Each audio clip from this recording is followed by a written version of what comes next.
প্রিয় ছাত্রছাত্রীবৃন্দ, এই করোনা মহামারী বিশ্ব আজ করোনা মহামারীতে অচল প্রায় অবস্থা। এই অবস্থায় তোমরা আশা করি সরকারি নিয়ম মেনে ভালো এবং সুস্থ আছো এবং দোয়া করি সুস্থ থেকো। আমি আল্লাহর রহমতে এখন পর্যন্ত ভালো আছি। তো এই সময়ে সরকারি নির্দেশনা মোতাবেক, জাতীয় বিশ্ববিদ্যালয়ের নির্দেশনা মোতাবেক, শিক্ষা মন্ত্রণালয়ের নির্দেশনা মোতাবেক আমাদের যে শিক্ষা ব্যবস্থা বর্তমান সরকার ডিজিটাল বাংলাদেশ গড়ার লক্ষ্যে যে মূল যে উদ্দেশ্য, সেই উদ্দেশ্যে আজকে এই করোনাকালীন সময়ে পুরোপুরি বাংলাদেশ এখন শিক্ষা ব্যবস্থাটি ডিজিটাল অবস্থার মধ্যে দাঁড়িয়েছে। তো এখন আমরা তাই কন্টিনিউয়াসলি মন্ত্রণালয়ের নির্দেশনা অনুযায়ী আমরা ঈদের আগ থেকেই, রমজান ঈদের আগ থেকে আমরা online class KBM college Dinajpur online class চালু করেছে। আমিও ঈদের পূর্ব থেকেই, রমজান ঈদের পূর্ব থেকেই অনলাইন ক্লাসগুলো কন্টিনিউয়াসলি তোমাদের নিয়ে আসছি। তো আমি আমার পরিচয় দিই আগে। আমি মোহাম্মদ জাহাঙ্গীর আলম, বিভাগীয় প্রধান, অর্থনীতি বিভাগ, কেবিএম কলেজ দিনাজপুর। এখন আমি আজকে যে ক্লাসটি নিব, উচ্চ মাধ্যমিক অর্থনীতি দ্বিতীয় পত্র সপ্তম অধ্যায়। আমরা যখন করোনাকালীন পূর্ব যখন আমরা ক্লাসগুলো চালু করি, ক্লাসগুলো চলছিল, আমরা মোটামুটিভাবে দুজন স্যারই আমরা দুটি বিষয়ে মোটামুটি শেষ করে ফেলেছিলাম সব অধ্যায়গুলো পড়িয়ে। আবারও আমরা শুধুমাত্র প্রথম অধ্যায় সবগুলোই অধ্যায় প্রায় শেষ হয়েছিল, আমরা সেগুলো রিভিশন করছি। পাশাপাশি দ্বিতীয় অধ্যায় অনেকগুলো অধ্যায়, প্রায় দ্বিতীয় পত্রেও অনেকগুলো অধ্যায় করা হয়েছিল। শেষের দিকের অধ্যায় দুই একটা মনে বাকি ছিল, তার মধ্যে সপ্তম অধ্যায় থেকে ওই দিকের গুলো মনে বাকি ছিল। আমি আজকে এই জন্য সপ্তম অধ্যায়টি করাচ্ছি। তো এই অধ্যায়টিতে যে অধ্যায়টির যে মূল সেটি হলো মুদ্রাস্ফীতি। মুদ্রাস্ফীতি মানে ইনফ্লেশন। তো মুদ্রাস্ফীতি যদি আমরা ধারণায় যাই, মুদ্রাস্ফীতি আসলে শুধুমাত্র একজন অর্থনীতিবিদের যে জানা দরকার তা নয়। মুদ্রাস্ফীতি বিষয়টার সাথে একজন অর্থনীতিবিদ শুধু নয়, যে কোনো মানুষই যারা চলাফেরা করে তারা প্রত্যেকেই এই মুদ্রাস্ফীতি বিষয়টার সাথে সম্পর্কিত। তো আমরা যেমন মুদ্রাস্ফীতি যদি এক কথায় খুব সহজভাবে বোঝার চেষ্টা করি, ইংরেজি হলো ইনফ্লেশন। মুদ্রাস্ফীতি খুব সহজ করে আমি যদি বোঝাতে চাই, এক কথায় উত্তর সেটি হলো হোয়াট ইজ ইনফ্লেশন যদি বলা হয়, বা মুদ্রাস্ফীতি কি, তাহলে আমি খুব সহজ করে বলে দিতে পারি যে যখন দ্রব্য মূল্য বেড়ে যায়, অর্থের মূল্য তখন কমে যায়। একেই এক কথায় মুদ্রাস্ফীতি বলে। যেমন মনে করো বাজারে এখন কোনো একটি দ্রব্যের দাম হঠাৎ করে বেড়ে গেল কেমন, মনে করো যে কেজি ছিল 200 টাকা, এখন হয়ে গেছে 500 টাকা। তাহলে কি হলো, দ্রব্য মূল্য বেড়ে গেল। তাহলে অর্থের মূল্য আগে যেখানে 200 টাকা দিয়ে আমি 1 কেজি পেতাম, এখন এই টাকাটা দিয়ে আমাকে এই পণ্যটি কিনতেই আমাকে 500 টাকা দিতে হচ্ছে।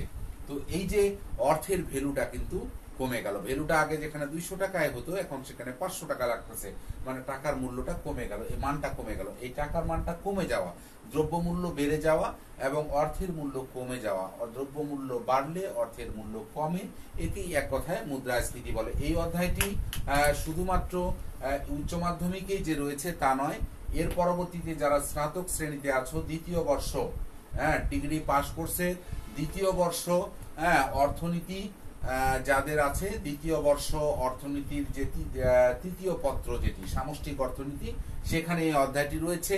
শুধুমাত্র সেখানেই রয়েছে তাও নয়, যারা অনার্স পড়ছো, অনার্সের সামষ্টিক অর্থনীতি সেটি ফার্স্ট ইয়ার এবং থার্ড ইয়ার প্রত্যেকেরই এই অধ্যায়টি রয়েছে। অতএব শুধুমাত্র উচ্চ মাধ্যমিকের যারা সেকেন্ড ইয়ারে রয়েছে তারাই এই ক্লাসটি করে উপকৃত হবে না, বরং যারা এই বিষয়টি অধ্যায়টি রিলেটেড যে বিষয়গুলো প্রত্যেকেই এটি করে উপকৃত হবে। এবং ম্যানেজমেন্ট অ্যাকাউন্টিং যারা করে তাদের সামষ্টিক অর্থনীতি রয়েছে, সেখানেও এই অধ্যায়টি রয়েছে। তো আমরা মুদ্রাস্ফীতির ধারণা দিতে গিয়ে আমরা তাহলে কি জানলাম, প্রথমেই কথাটি জেনে গেলাম যে দ্রব্য মূল্য বাড়লে অর্থের মূল্য কমে, একে এক কথায় মুদ্রাস্ফীতি বলে। আরো অন্যভাবে বলা যায় যে যখন অর্থনীতিতে সামগ্রিক চাহিদা বেড়ে যায় সামগ্রিক যোগানের তুলনায়, অর্থাৎ যোগান কম কিন্তু চাহিদা বেশি, প্রচুর পরিমাণে মানুষ ক্রয় করতে চাচ্ছে, কিন্তু সেই তুলনায় বাজারে যোগান নাই, তখন তাকে মুদ্রাস্ফীতি বলা হয়। তাহলে আমরা বলছি সামগ্রিক চাহিদা যখন সামগ্রিক যোগানকে অতিক্রম করে বা সামগ্রিক যোগান যখন সামগ্রিক চাহিদার থেকে বেশি হয় তখন তাকেও মুদ্রাস্ফীতি বলে। সামগ্রিক যোগানের তুলনায় সামগ্রিক চাহিদা যখন বেশি হয়, অর্থাৎ চাহিদা বেশি, মানুষ অনেকেই কিনতে চাচ্ছে, চাহিদা বেশি হয় মানেই দামটা বেশি হবে, অনেকেই কিনতে চাচ্ছে কিন্তু বাজারে সেই পরিমাণ যোগান নেই, এই তখন কিন্তু বাজারে মুদ্রাস্ফীতি সৃষ্টি হয়। এবং এই সামগ্রিক চাহিদা যতটুকু যোগানের থেকে বেশি হয় একেই বলা হচ্ছে মুদ্রাস্ফীতির ব্যবধান বা মুদ্রাস্ফীতি ফাঁক, ইংরেজিতে বলা হয় ইনফ্লেশনারি গ্যাপ। কাকে বলছি আমরা? যে সামগ্রিক চাহিদা যদি সামগ্রিক যোগানের থেকে অর্থনীতিতে বেশি হয় তখন তাকে মুদ্রাস্ফীতি বলে, এবং যতটুকু বেশি সামগ্রিক চাহিদা সামগ্রিক যোগানের থেকে এই বেশিটাকে বলা হচ্ছে ইনফ্লেশনারি গ্যাপ বা মুদ্রাস্ফীতির ফাঁক। এখন আমরা এরপরে যেটি আসবো যে আরো একজন অর্থনীতিবিদ কুলবর্ন নামে একজন অর্থনীতিবিদ, তিনি মুদ্রাস্ফীতির সংজ্ঞা দিতে গিয়ে বলেছেন যে যখন অল্প সংখ্যক দ্রব্যের পিছনে অধিক সংখ্যক অর্থ ধাবিত হয়, অর্থাৎ বাজারে অল্প সংখ্যক দ্রব্য রয়েছে কিন্তু সেই তুলনায় তার থেকে অনেক লোকেই কিনতে আসছে, তখন কিন্তু অটোমেটিকলি দাম বেড়ে যাবে। অর্থাৎ মুদ্রাস্ফীতি মানেই তোমাদের মাইন্ডে সেট আপ নিতে হবে, মুদ্রাস্ফীতি মিনস হচ্ছে দ্রব্যমূল্য যখন বেড়ে যাবে। তাহলে কি হচ্ছে? অল্প সংখ্যক দ্রব্য কিন্তু অধিক সংখ্যক লোক কিনতে চাচ্ছে, তখন বাজারের যে অবস্থাটার সৃষ্টি হয় তাকেই বলা হচ্ছে মুদ্রাস্ফীতি। তাহলে আমরা মুদ্রাস্ফীতির ধারণা পেলাম। স্নেহের ছাত্রছাত্রীরা কেমন করে পেলাম দেখো, মুদ্রাস্ফীতি আমরা সাধারণ কথায় যদি বুঝি তাহলে কোনো কি দ্রব্যমূল্য বাড়লে অর্থের মূল্য কমে যায়, এটাকে এক কথায় মুদ্রাস্ফীতি বলে। আবার অন্যভাবেও বলা যায় যখন অর্থনীতির সামগ্রিক যোগানের তুলনায় সামগ্রিক চাহিদা বেশি হয় তখন তাকে মুদ্রাস্ফীতি বলে। অর্থনীতিবিদ কুলবর্নের মতে যখন অধিক সংখ্যক দ্রব্যের পিছনে অল্প সংখ্যক দ্রব্যের পিছনে অধিক সংখ্যক অর্থ ধাবিত হয় তখন তাকে মুদ্রাস্ফীতি বলে। তো মুদ্রাস্ফীতির প্রকারভেদের মধ্যে এখানে সবচেয়ে অনেকগুলো প্রকারভেদ, মুদ্রাস্ফীতির অনেকগুলো প্রকার, উল্লফন মুদ্রাস্ফীতি, তারপরে তোমার মৃদু মুদ্রাস্ফীতি, অনেকগুলো মুদ্রাস্ফীতি। তবে সবচেয়ে উল্লফন মুদ্রাস্ফীতি মানে যখন টপকে টপকে বেড়ে যায়, অর্থনীতিতে অনেক আকারে বেশি আকারে মুদ্রাস্ফীতি ঘটে, অল্প দিনের মধ্যে অনেক বেশি দাম বেড়ে যায়। যেমন এখন আস্তে আস্তে বর্ষাকাল চলে আসছে, কাঁচা মরিচের দাম যেখানে ছিল 20 টাকা কেজি এখন হয়েছে 80 টাকা, কালকে হয়ে যাবে 120 টাকা, হয়তো তারপরের দিন হয়ে যাবে 200 টাকা। এই লাফায় যখন দ্রব্যমূল্যটা বাড়বে তখন সেটাকে বলা হচ্ছে উল্লফন মুদ্রাস্ফীতি। আবার একটা হামাগুড়ি মুদ্রাস্ফীতি আছে, অল্প আস্তে আস্তে যেগুলো মুদ্রাস্ফীতি। তবে এগুলোর মধ্যে সবচেয়ে গুরুত্বপূর্ণ যে দুটি জিনিস সেটি হলো, একটি হলো ডিমান্ড পুল ইনফ্লেশন মানে চাহিদা বৃদ্ধি জনিত মুদ্রাস্ফীতি,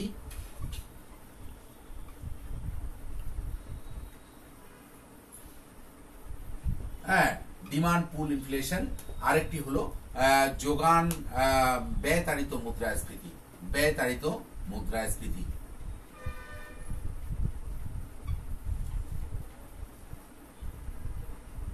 এই প্রকারভেদের মধ্যে এই দুটা গুরুত্বপূর্ণ, এই দুটি তোমাদের সব সময় মাথায় রাখতে হবে। চাহিদা বৃদ্ধি জনিত মুদ্রাস্ফীতি কি? যে অর্থনীতিতে যখন কোনো কারণে সামগ্রিক চাহিদা বেড়ে যায় এবং সামগ্রিক চাহিদা বা বৃদ্ধির দরুন যখন মুদ্রাস্ফীতি ঘটে তখন তাকে বলা হচ্ছে চাহিদা বৃদ্ধিজনিত মুদ্রাস্ফীতি, ইংরেজি হলো ডিমান্ড পুল ইনফ্লেশন। তাকে বলা হচ্ছে যে যখন অর্থনীতিতে সামগ্রিক যোগান অপরিবর্তিত থাকা অবস্থায়, অর্থাৎ যোগান ঠিকই আছে, বাজারে যে পরিমাণ পণ্য সামগ্রী রয়েছিল সেরকমই আছে, কিন্তু হঠাৎ করে সামগ্রিক চাহিদা বেড়ে যেতে পারে। কেমন করে বেড়ে যায়? আসলে অনেক সময় ডিজিটালাইজেশন হয়ে যায়, আধুনিকায়ন হয়, শহরায়ন ঘটে, গ্রামাঞ্চল থেকে শহরায়ন ঘটার ফলে কিন্তু কি হয়? সামগ্রিক চাহিদা বেড়ে যায়। অর্থাৎ মানুষের মধ্যে আধুনিকায়ন মনোভাব যখন আসবে তখন মানুষের মধ্যে নতুন ডিজিটালের চিন্তা ভাবনা আসবে। যেমন আগে মানুষ মোবাইল কিনতো না, মোবাইল চিনতই না, আজকে থেকে 10-15 বছর আগে। কিন্তু এখন কি হয়েছে? গ্রামে গঞ্জে প্রতিটি অঞ্চল শহরায়ন ঘটছে, ফলে মানুষের মধ্যে এই জিনিসগুলোর চাহিদা বেড়েছে। তো যখন এই চাহিদা বেড়বে, সামগ্রিক চাহিদা বাড়ে যাবে, তখন কিন্তু দ্রব্যের মূল্য বেড়ে যাবে। তখন এই যে সামগ্রিক চাহিদা বৃদ্ধির জন্য যখন মুদ্রাস্ফীতি ঘটবে তখন তাকে বলা হচ্ছে চাহিদা বৃদ্ধি জনিত মুদ্রাস্ফীতি। আমরা এটি যদি আমরা চিত্রের মাধ্যমে দেখাই তাহলে মনে করো যোগান রেখাটা যেরকম আছে এরকম সাপ্লাই কার্ভটা থেকে গেল। এখন সামগ্রিক চাহিদা রেখা যদি আমরা নেই, চাহিদা রেখা আমরা জানি নিম্নগামী। তো চাহিদা রেখা মনে করো প্রথম চাহিদা রেখা আছে মনে করো S1, এখন তখন মূল্য ছিল কত, মনে করো P1, এটি হলো ওয়াই এক্স, এটি যোগান, আর এবার মনে করো দাম, প্রাইস, প্রাইস সামগ্রিক, এটা হলো demand curve, sorry DD dash, D dash, মনে করো এটি একটি চাহিদা রেখা, একটি চাহিদা রেখা, আর এটি যোগান রেখাটি হলো স্থির যোগান রেখা, মনে করো এস ড্যাশ, এটি দিলাম। যোগান রেখা অপরিবর্তিত, যোগান অপরিবর্তিত থাকা অবস্থায় চাহিদা দুইজন উল্লম্ব অক্ষের সমান্তরাল যোগান রেখাটা হলো চাহিদা, প্রথম প্রাথমিক চাহিদা রেখা ছিল ডি1 বা ডিডি ড্যাশ, ফলে তখন দাম ছিল কতটুকু, OP1। এখন মনে করো কোনো কারণে সামগ্রিক চাহিদা বেড়ে গেল, বেড়ে যাওয়ার অর্থ হচ্ছে সামগ্রিক চাহিদা ডান রেখাটা হচ্ছে ডান দিকে শিফট করবে, যখনই বেড়ে যাবে ডান দিকে শিফট করবে, যখনই কমে যাবে তখনই বাম দিকে শিফট করবে। তাহলে সামগ্রিক চাহিদা রেখাটা ডান দিকে শিফট করলো, শিফট করে হলো কি, মনে করো D1 ড্যাশ। তাহলে আমাদের কি হলো, আমরা দেখতে পাচ্ছি প্রাইসটা, দেখো প্রাইসটা আগে OP1, এখন হলো মনে করো OP2, এই যে বেড়ে গেল, কতটুকু বেড়ে গেল, এইটুকু। এই যে মুদ্রাস্ফীতিটা দেখা দিল, এটিকে বলা হচ্ছে চাহিদার বৃদ্ধিজনিত মুদ্রাস্ফীতি। আমরা এইভাবে চিত্র আসলে আমরা বুঝে নিব। বিভিন্ন রকম যখন তোমার সৃজনশীল কোশ্চেনগুলো হবে, কোশ্চেনগুলোর মধ্যে এরকম চিত্রটি দেওয়া থাকবে, দিয়ে বলবে যে এখানে দেখাও যে এটি কোন মুদ্রাস্ফীতি নির্দেশ করে, বা উদ্দীপকের আলোকে, এরকম উদ্দীপক দিয়ে দিচ্ছে, এটা দিয়ে বলেছে উদ্দীপকের আলোকে এটি কোন মুদ্রাস্ফীতি নির্দেশ করছে। হ্যাঁ, তারপরে হয়তো মনে করো এটি হলো তোমার অনুধাবনমূলক প্রশ্ন, এবং তারপরে মনে করো না সরি, এটি হলো মনে করো যে উদ্দীপক থেকে যে মনে করো একটি প্রশ্ন, তারপরে আবার মনে করো এরপরে আবার আরো একটি প্রশ্নগুলো, এখান থেকেই কিন্তু প্রশ্নগুলো হবে। হ্যাঁ, যেটা এটা হলো প্রয়োগমূলক প্রশ্ন আসবে, তারপরে উচ্চতর দক্ষতাও এখান থেকে দিতে পারে, যে এটি কোন মুদ্রাস্ফীতি নির্দেশ করে এবং এটা অর্থনীতির সাথে কতটুকু সামঞ্জস্যপূর্ণ, এভাবে বানায় দিল। অতএব আমাদেরকে এটি মনে রাখতে হবে, এটি হলো চাহিদা বৃদ্ধিজনিত মুদ্রাস্ফীতি। কিভাবে বুঝবো, যোগান রেখা অপরিবর্তিত থাকবে, চাহিদা প্রাথমিক রেখা হচ্ছে ডিডি ড্যাশ, এবং মনে করো প্রাথমিক দাম হচ্ছে OP1। এখন যদি কোনো কারণে যোগান পরিবর্তিত থেকে যায়, এখন থাকার কারণে যদি মনে করো চাহিদা বেড়ে যায়, সামগ্রিক চাহিদা বেড়ে যায়, তাহলে চাহিদা রেখা ডান দিকে সরে যাবে হবে D1 ড্যাশ, এবং প্রাইসটা তখন হয়ে যাবে OP2। এই যে বেড়ে গেল, কতটুকু বেড়ে গেল, এটি হলো চাহিদা বৃদ্ধিজনিত মুদ্রাস্ফীতি, ইংরেজি বলা হচ্ছে সেটাকে ডিমান্ড ইনফ্লেশন। এখন আমরা যদি কস্ট পুশ ইনফ্লেশন যেটাকে বলা হচ্ছে, হ্যাঁ, খরচ বৃদ্ধিজনিত মুদ্রাস্ফীতি, খরচ বৃদ্ধিজনিত মুদ্রাস্ফীতি বা ব্যয় বৃদ্ধিজনিত মুদ্রাস্ফীতি। তো এটা আমরা কি বললাম, যে cost push inflation. Cost push কি, যে আমরা যে উৎপাদন করি, উৎপাদন করতে গেলে উৎপাদনের একটি ব্যয় হয়। তো উৎপাদনের ব্যয় যখন বেড়ে যাবে, উৎপাদন ব্যয় যখন বেড়ে যাবে, স্বাভাবিকভাবে পণ্যের মূল্যটাও বেড়ে যাবে। তো এই উৎপাদন ব্যয় বৃদ্ধির কারণে ধরুন যখন মুদ্রাস্ফীতি সমাজে দেখা দেয়, তখন তাকে বলা হচ্ছে খরচ বৃদ্ধিজনিত মুদ্রাস্ফীতি। কেমন, যে মনে করো আমি এখন উৎপাদন করছি, ধান উৎপাদন করতে গিয়ে আমাকে একজন শ্রমিক নিতে বেশি টাকা লাগতেছে, তারপরে আমার মনে করো যে সার কিনতে বেশি টাকা লাগতেছে, হ্যাঁ, তারপরে বীজ কিনতে বেশি টাকা লাগতেছে। স্বাভাবিকভাবে আমি যখন পণ্যটি উৎপাদন করব, তখন পণ্যটি বিক্রি করতে গেলেও কিন্তু সেটার দাম আমি বাড়ায় আমাকে নিতে হবে, কারণ নাহলে তো আমার কোনো উপায় নেই, যেহেতু আমাকে খরচ হয়েছে বেশি। তো যেভাবে আমার খরচ হবে সেই অনুযায়ী তো আমাকে নিতে হবে। তো এই খরচ বৃদ্ধির জনিত, অর্থাৎ উৎপাদন করতে গিয়ে উৎপাদিত পণ্যের মূল্য বৃদ্ধির কারণে উৎপাদিত উপকরণ, উৎপাদিত উপকরণ উৎপাদন করতে গিয়ে উৎপাদনের যে উপকরণগুলোর যখন মূল্য বেড়ে যাওয়ার কারণে যে দ্রব্যমূল্যর যে বৃদ্ধি পায় পণ্যের, এই বৃদ্ধি পাওয়াটাকে বলা হচ্ছে খরচ বৃদ্ধিজনিত মুদ্রাস্ফীতি। এটিও আমাদের সমাজে প্রতিনিয়তই ঘটছে। বর্তমান কালেও দেখো, যখনই আমরা একটা ধান কাটতে গেলেও আমাদের শ্রমিকের মূল্য অনেক বেশি, হ্যাঁ, এগুলো তারপরে বীজের সারের দাম বেশি, সার দিতে হচ্ছে বেশি, পানি দিতে হচ্ছে, এইগুলোর খরচ বেশি বেড়ে যাওয়ার কারণে, শ্রমিকের মূল্যায়ন বেড়ে যাওয়ার কারণে স্বাভাবিকভাবে আমার পণ্যের মূল্যটাও বাড়া দিতে হচ্ছে। সো দ্যাট এই কারণে যখন মুদ্রাস্ফীতি দেখা দেয়, তাকে বলা হচ্ছে খরচ বৃদ্ধিজনিত মুদ্রাস্ফীতি বা কস্ট পুশ ইনফ্লেশন। তো এটা আমরা যদি চিত্রের মাধ্যমে দেখাই, সেক্ষেত্রে হবে কি, সেক্ষেত্রে হবে তোমার চাহিদা রেখাটা স্থির থাকবে। মনে করো একটি চাহিদা রেখা আমরা নিলাম ডিডি ড্যাশ, হ্যাঁ, একটি যোগান রেখা নিলাম মনে করো এস ড্যাশ। হ্যাঁ, তাহলে আমরা এখানে প্রাইস পাইলাম কত, P1, এটা না দিলেও হবে, এটা দেওয়ার দরকার নেই। তাহলে P1 প্রাইস পেলাম। তাহলে যোগান ছিল S1S এবং প্রাথমিক চাহিদা রেখা ছিল D1 D'।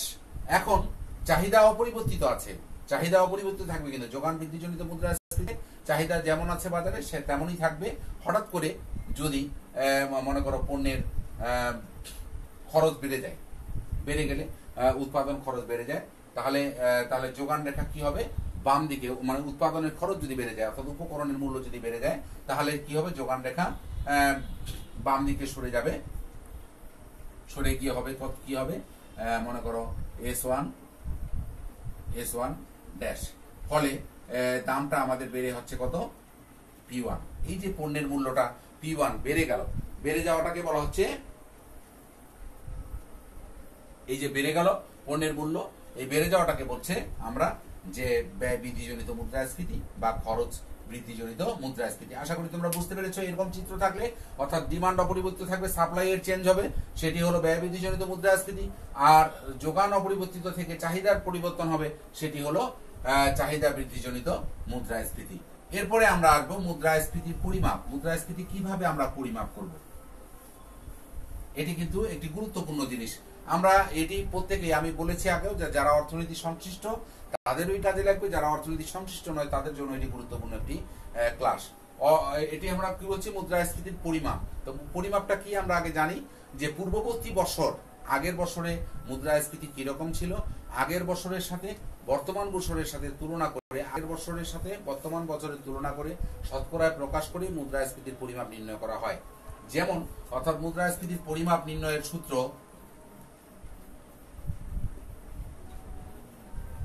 সূত্রটি হলো বর্তমান বছরের যে মূল্য, বর্তমান বছরের মূল্য মনে করো PN, আর পূর্ববর্তী বছরের মূল্য P0, আর পূর্ববর্তী বছরের মূল্য দিয়ে ভাগ করে এই 100 দিয়ে গুণ করলে মুদ্রাস্ফীতি পরিমাপ করা যায়। তাহলে মুদ্রাস্ফীতির পরিমাপ কি, যে পূর্ববর্তী বছরের সাথে বর্তমান বছরের তুলনা করে মুদ্রাস্ফীতির যে কি পরিমাণ ইনক্রিজ করলো বা কমলো বা বাড়লো, এটি যখন নির্ণয় করা হয় তখন তাকে বলা হচ্ছে মুদ্রাস্ফীতির পরিমাপ।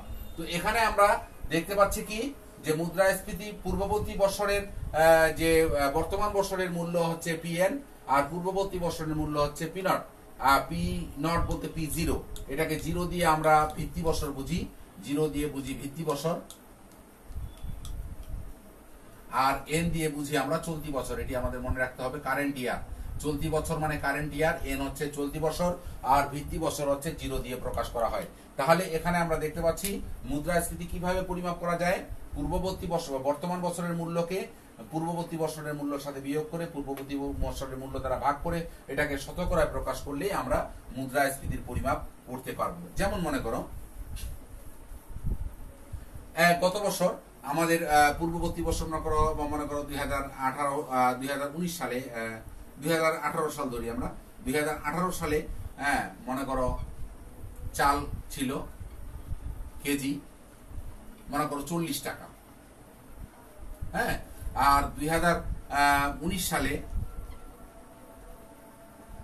চাল কেজি হলো মনে করো 45 টাকা।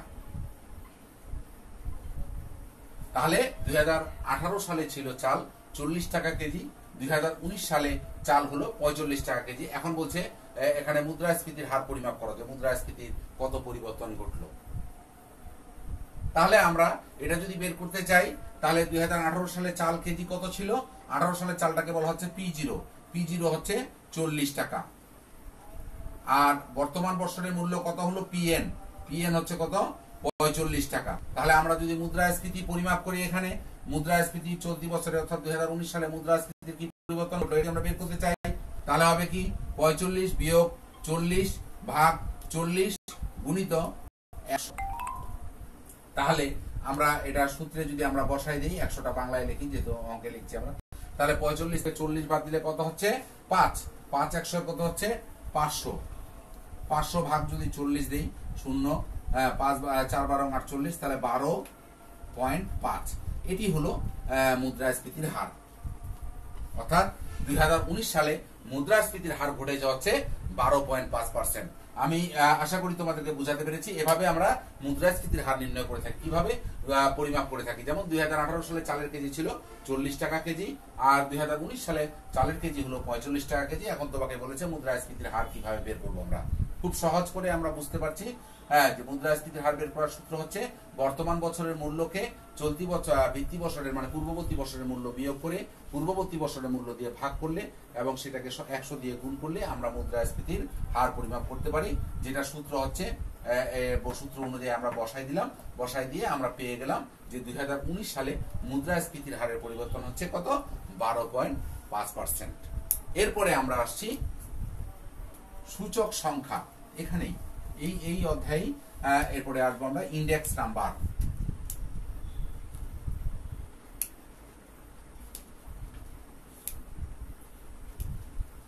ইন্ডেক্স নাম্বার সূচক সংখ্যা কি, যে যত আসলে সময়ের পরিবর্তন ঘটছে, সময়ের যত পরিবর্তন ঘটছে তত কিন্তু মানুষের সময়ের যত পরিবর্তন ঘটছে তত কিন্তু মানুষের জীবনযাত্রার মানের পরিবর্তন হচ্ছে, হ্যাঁ, পণ্যের দামের পরিবর্তন হচ্ছে, উৎপাদনের পরিবর্তন হচ্ছে, উপকরণের পরিবর্তন হচ্ছে।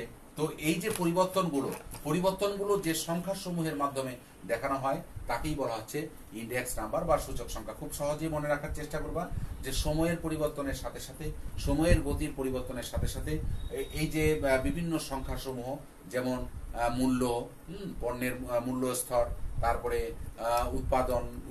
উৎপাদনের পরিমাণ এবং জীবনযাত্রার মান, বিভিন্ন জিনিসের যে এই যে পরিবর্তন হচ্ছে, এই পরিবর্তনগুলো যে সংখ্যা সমূহের মাধ্যমে দেখানো হয় তাকেই সূচক সংখ্যা বলে।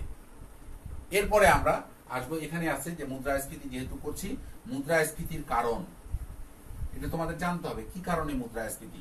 ইনফ্লেশন, মুদ্রাস্ফীতির কজেস অফ ইনফ্লেশন, মুদ্রাস্ফীতির কারণ।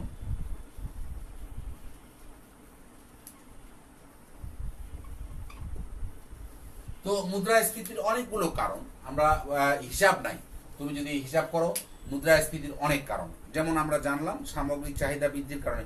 মুদ্রাস্ফীতির কারণটা খুব সহজে মনে রাখার বুদ্ধি হচ্ছে কি কারণে মুদ্রাস্ফীতি হয়। যদি তুমি মাথায় নাও যে কি কারণে দ্রব্যের মূল্য বেড়ে যায়, এটুকু যদি মাথায় নাও তাহলে বুঝবা যে মুদ্রাস্ফীতির কারণ কি। খুব সহজ কথা, দ্রব্য মূল্য কি কারণে বাড়ে এইটুকু যদি বোঝার চেষ্টা করো তাহলে মুদ্রাস্ফীতির কারণ কি এগুলো বুঝতে পারবা। যেমন মনে করো দ্রব্যমূল্য বাড়ার একটা কারণ সামগ্রিক চাহিদা বৃদ্ধি, চাহিদা বেড়ে গেল, জনগণের মধ্যে অনেক কিনতে চাচ্ছে পণ্য, কিন্তু সেই তুলনায় যোগান নাই, সেখানে দ্রব্যমূল্য বেড়ে যাবে। দ্রব্যমূল্য তাহলে সামগ্রিক চাহিদার বৃদ্ধি মুদ্রাস্ফীতির একটি কারণ। তারপরে উৎপাদন হ্রাস, কোনো কারণে যদি উৎপাদন হ্রাস ঘটে, যেমন মনে করো যে বন্যা, খরা, মহামারী, এগুলো প্রতিটাই হচ্ছে মুদ্রাস্ফীতির কারণ। বন্যার কারণে উৎপাদন হ্রাস পায়, মহামারীর কারণে, খরার কারণে হ্রাস পায়, হ্যাঁ। তারপরে এগুলো যে কোনো কারণেই যখন উৎপাদন হ্রাস পাবে তখন মুদ্রাস্ফীতি ঘটবে। তাহলে মুদ্রাস্ফীতির কারণের মধ্যে একটি হলো আমরা জানলাম যে চাহিদার বৃদ্ধির কারণে মুদ্রাস্ফীতি ঘটে, একটি হলো উৎপাদন হ্রাসের কারণে মুদ্রাস্ফীতি ঘটে, তারপরে মনে করো যে বন্যা, খরা, মহামারী, এগুলোর কারণে মুদ্রাস্ফীতি ঘটে। তারপরে যুদ্ধকালীন ব্যয় মেটানোর জন্য সরকারের যদি যুদ্ধকালীন ব্যয় মেটাতে হয় সেক্ষেত্রে মুদ্রাস্ফীতি ঘটে, হ্যাঁ। তারপরে মনে করো যে তারপরে হয় এরকম যে কি বলে জানি রাজনৈতিক অস্থিতিশীলতা দেশে দেখা দিল, সেক্ষেত্রে মুদ্রাস্ফীতি দেখা দেয়, হ্যাঁ। তারপরে জনগণের জীবনযাত্রার মানের পরিবর্তন ঘটলো, অর্থাৎ উন্নত জীবনযাত্রা হলো, হ্যাঁ, সেক্ষেত্রে মুদ্রাস্ফীতি দেখা দেয়।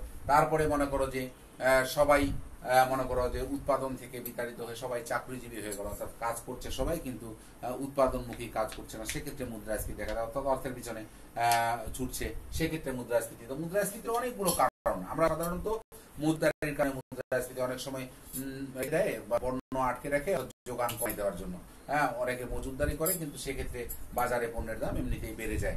এই মজুতদারির কারণে মুদ্রাস্ফীতি দেখা দেয়, অনেকগুলো কারণে মুদ্রাস্ফীতি দেখা দেয়। এগুলো আমাদের মাথায় রাখতে হবে যে মুদ্রাস্ফীতির কারণ মানেই দ্রব্যমূল্য বাড়ার কারণ। দ্রব্যমূল্য বাড়ার যে কারণগুলো, এই কারণগুলো যদি তুমি মাথায় নাও তাহলে তুমি মুদ্রাস্ফীতির কারণ বের করে নিতে পারবা। তারপরে মুদ্রাস্ফীতির ফলাফল কি?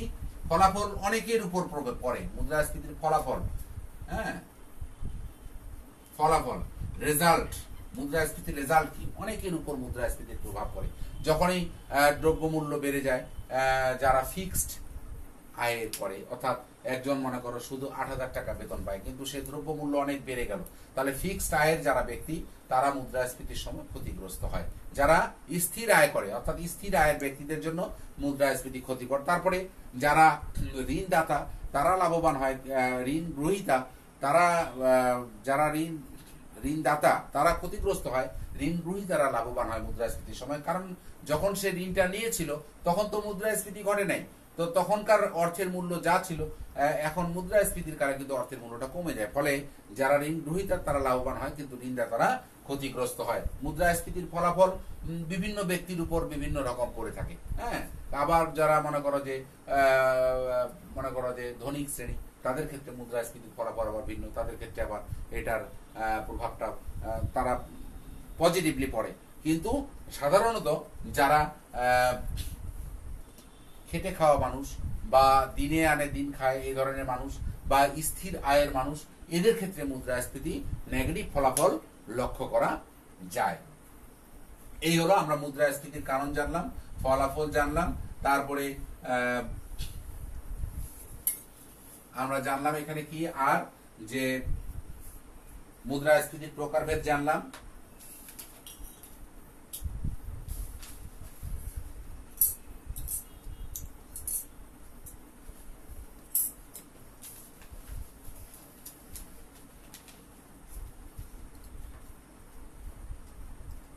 এরপরে আমরা আসবো ভোক্তার দাম সূচক।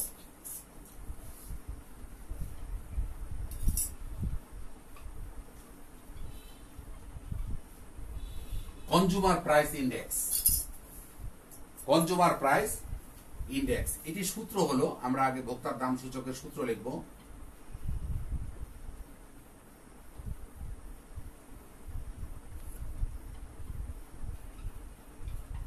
সবকে বলা হয় CPI, consumer price index. CPI যদি আমরা বের করি তাহলে summation PN Q naught by summation P zero Q zero into 100, অর্থাৎ এখানে আমরা বলবো যে চলতি বছরের মূল্যকে বলা হয় পিএন, চলতি বছরের মূল্য হচ্ছে পিএন, চলতি বছর মানে বর্তমান বছর। কিউ জিরো হচ্ছে ভিত্তি বছরের পরিমাণ,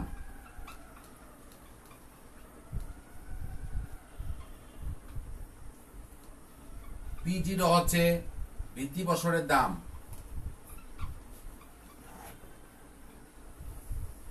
কিউ জিরো হচ্ছে ভিত্তি বছরের পরিমাণ। এটি হচ্ছে আমরা বলছি ভোক্তার মূল্য সূচক বা দাম সূচক সিপিআই বের করার সূত্র। সূত্রটা কি? Summation P N Q zero by summation P zero Q zero into 100। একটি সূচি আমরা বই থেকে নেই, সূচি নিয়ে এগুলি একটু যেহেতু থিওরিটিক্যাল একটু বই থেকে কিছু সূচি নিতে হবে। একটি দেওয়া আছে মনে করো এখানে,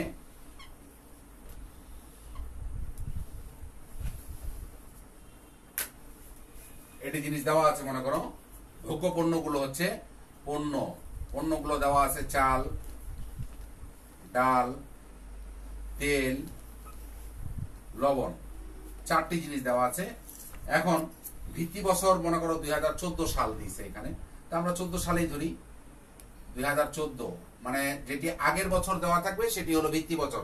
2014 সালের পরিমাণ দিয়েছে কিউ জিরো আর পি জিরো, দাম দেওয়া আছে, পরিমাণ দেওয়া আছে 40 কেজি, 5 কেজি, 3 লিটার, 2 কেজি। আর এখানে দাম দেওয়া আছে কত? ভিত্তি বছরের দাম দেওয়া আছে, পি জিরো দেওয়া আছে 45 টাকা, 75 টাকা, 80 টাকা, আর হচ্ছে 20 টাকা। এটি হলো 2014 সালে। আর 2016 সাল দেওয়া আছে আরেকটা, 16 সালের, তাহলে মূল্যটাকে বলা হবে, পরিমাণটাকে বলা হবে কিউএন, মূল্যটাকে বলা হবে পিএন। তাহলে এখানে কত দেওয়া আছে? 2016 সালের পিএন দেওয়া আছে 50 টাকা, 80 টাকা, 100 টাকা, 25 টাকা। আর পরিমাণ দেওয়া আছে তোমার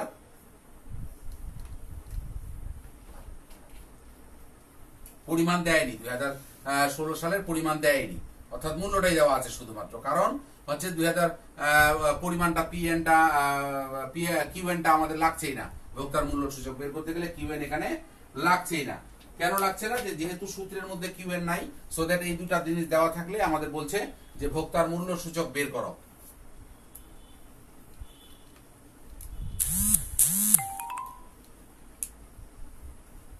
তো মূল্য সূচক যদি আমরা বের করতে চাই, খুব সহজ কথা, এখানে আমাদের দেখবা যে কোন দুটা জিনিস রয়েছে। এখানে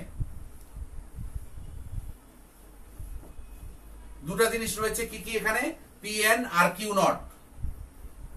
আইডিয়া হলো পি নট কিউ নট। তাহলে পিএন আর কিউ নট, পিএন হচ্ছে এটা আর কিউ নট হচ্ছে এটা, এইগুলা গুণ করতে হবে। তাহলে 40 আর 50 গুণ করলে আমরা পাচ্ছি কত?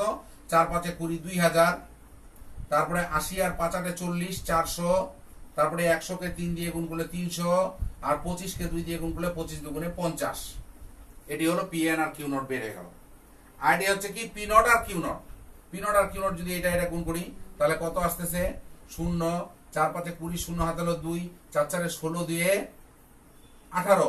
তারপরে পি নট আর কিউ নট, এটা 5 5 25 এর 5 হাতে হলো 2, 5 7 35 দিয়ে 37। তারপরে হচ্ছে কত? 3 8 24 240, তারপরে 20 দুগুণে 40। তাহলে আমরা যদি এটা যোগ করি পাবো হচ্ছে summation P N Q naught, আর এটা যোগ করলে পাবো summation P naught Q naught. তাহলে summation P N Q naught কত হচ্ছে দেখো? 2000 আর 400 2400, 24 3 2750, 2750। আর এখানে হচ্ছে কত? 18 19 20 21 22 23। তাহলে 18 3 21 22 23, 2380, 80 আর 20 হচ্ছে 100, মানে 2400, আর এখানে হচ্ছে 75 এর থেকে যদি 20 নেই তাহলে থাকলো 55, মানে 2455। এটি হলো আমাদের পেলাম হচ্ছে এটি হলো তোমার। এখন আমরা ভোক্তার মূল্য সূচক বা সিপিআই যদি বের করতে চাই তাহলে এই মানগুলো আমাদের এখানে বসাই দিতে হবে, তাহলে আমরা সিপিআই পেয়ে যাব। আমি এখন মিশাই দিলাম জিনিসটা। তাহলে সিপিআই যদি আমরা বের করতে চাই তাহলে কত আসছে দেখো? Summation PN Q naught, summation PN Q naught এসছে কত? 2455, আর summation P zero Q zero পেয়েছি আমরা 2750 ইন্টু 100। তাহলে যদি আমরা এটা বের করি তাহলে আসছে কত? 2455 দুইটা 0 ভাগ 2750 ইকুয়াল আসতেছে, সরি এটা উল্টা হয়ে গেল, মানটা বসাতেই ভুল করলাম আমি। উপরে হবে যেহেতু পিএন কিউ নট বের হচ্ছে কত? 2750, আর নিচে আসছে 2455। তাহলে কত আসতেছে? 2750 ইন্টু 100, এটা যা আসলো ভাগ 2455 ইকুয়াল আসছে 112.02%। এটি হলো ভোক্তার মূল্য সূচক বা দাম সূচক। তাহলে আমরা খুব সহজে ভোক্তার দাম সূচক যদি বের করতে বলে বা এরকম সূচি দেওয়া থাকে, দিয়ে তোমাকে ওখান থেকে সূচিটাই মনে করো তোমার হলো একটি উদ্দীপক, এবং উদ্দীপক থেকে এভাবে তোমাকে ভোক্তার মূল্য সূচক বের করতে বলে এভাবে করে বের করতে হবে। যা হোক, আজকে আমরা অনেকগুলো টপিক নিয়ে আলোচনা করলাম। মুদ্রাস্ফীতির হার কিভাবে পরিমাপ, এগুলো প্রত্যেকটি গুরুত্বপূর্ণ জিনিস। নট অনলি একজন অর্থনীতিবিদ বাদেও যারা আছেন তাদের প্রত্যেকের জন্য এই বিষয়গুলো গুরুত্বপূর্ণ। তোমরা এই বিষয়গুলো ভালো করে অধ্যয়ন করবে, দেখবে, সরকারের নিয়ম নীতি মেনে বাসায় থাকবে এবং সুস্থ থাকবে। আমরা আবার সুস্থ পৃথিবীতে ফিরে আসব, এই শুভ কামনা করেই আজকের এই ক্লাসটি আমি শেষ করছি। ধন্যবাদ, ভালো থেকো।